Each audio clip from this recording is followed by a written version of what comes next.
What's up YouTubers, Johnny DIY here. Today I'm going to be showing you guys how to fasten and restrain your water heater with water heater strapping or straps. If you guys are new to my channel, do me a favor, click the subscribe and the notification bell so you can get all my new videos. Okay, now by law, no matter where your water heater is located, whether it be inside, outside, in the garage, it needs to be strapped and restrained against the walls. That's in case of earthquakes, or say you have it in the garage and you bump it with your car, it doesn't knock over and tip all that hot water. So you always want to check your local city and county codes, because each area is going to have different guidelines for how the restraints need to be positioned and everything. But I'm going to give you a general guideline for that. So if your water heater is 52 gallons or less, you only need 2 straps. If you have a 53 to 75 gallon, you're going to need 3 straps. Over that, it's depending on the size. So go ahead and pick up one of these water heater strap kits. It comes with the metal strapping as well as the necessary hardware and bolts. I will also go ahead and put some of these down in the description, as well as all the tools and supplies I'm using today. Okay, now where does the strapping go on the water heater? When it's a 2-strap application, you're going to want one up here in the upper 1/3 of the water heater and one down here in the lower 1/3. So to get that, you just measure all the way from the base of the feet to the top. Then you divide that by 3, and those are your thirds. You want the strap within each of those thirds. If you need 3 straps, you put one in the middle, and then one in the upper third and one in the lower third.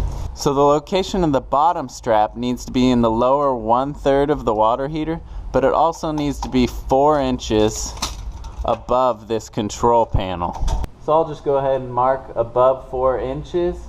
Also take note of where your instructions are. You don't want to put that bottom strap covering up those, so right below it is usually good. So we will just take our strapping. Comes in 4 pieces, they're all the same. So you just go ahead and straighten them out. Mark the top strap, so it's about 58.5. Divide that by 3. Good guideline here is right below the label. We'll come down. They never want to cover up that. So you can mount either one on each side of the water heater on the same wall, or you can mount one on one wall and one on the adjacent wall. So we're going to go ahead and measure from the floor up to our line on the water heater, about 49 inches. Then we can take that 49 inches and put it on the back wall. So you want to mount the straps into stud framing. If the studs don't match up where you need it, what you can do is you can get a length of 2x4 and you can attach it to, say you had a stud over here, you can attach it, screw it in really good to here, and then screw it all the way into the other stud, and then you have that long piece of stud you can put the strap anywhere on. Now the lag bolts that come with it are self-tapping, but you can pre-drill about an 1/8 inch hole.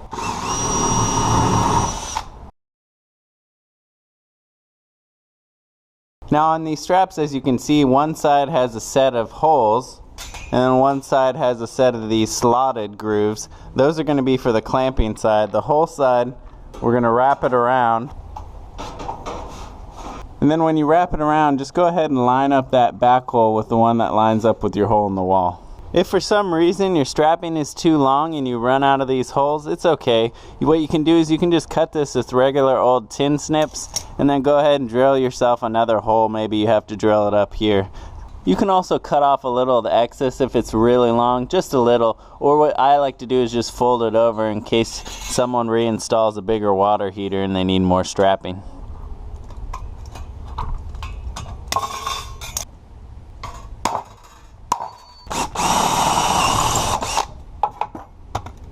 Now when we bolt it in, we're going to want to put one of these big fender washers that's included on the bolt like this. To bolt it in, you can just use a regular old ratchet, or if you want to save a little time, you can use impact. We're just going to bolt it into the wall.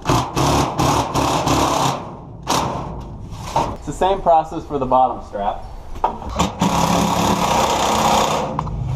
Now for the second set of straps, we're going to wrap it around the opposite way, and we're going to pull that first strap over the second strap, and we want that first strap to line up with about the middle of those grooved channels. So that'll determine which hole you use. Then we'll bolt those straps in. Okay, now the last thing to do is put these little J-clamps in and cinch it down so it goes like that. So you feed these little clips through the back side of the strapping. We're going to position the long part of the clip towards each other, and we're going to put the strap that's going on top of the other one all the way to the last hole. We'll overlap it, then we'll position this other one so that when you pull them together there's a gap between the two. Take your carriage bolt, feed that through. Washer and nut, washer first on the other side. So see, the carriage bolt goes through here, and then we put our washer, then our nut on the side, and see how we have a gap between these two? That allows us to take our wrench, and we're going to start tightening down the nut. And what that's going to do is cinch those straps right here. It's going to pull them together and put a nice snug fit around our water heater. Okay guys, and that is how to install water heater strapping. Hopefully you found this video helpful. If you did, please give it a thumbs up, and if you're new to the channel, subscribe and click the notification bell so you can get all my new videos. Thanks for watching Johnny DIY. Keep on doing it yourself, guys. Take care.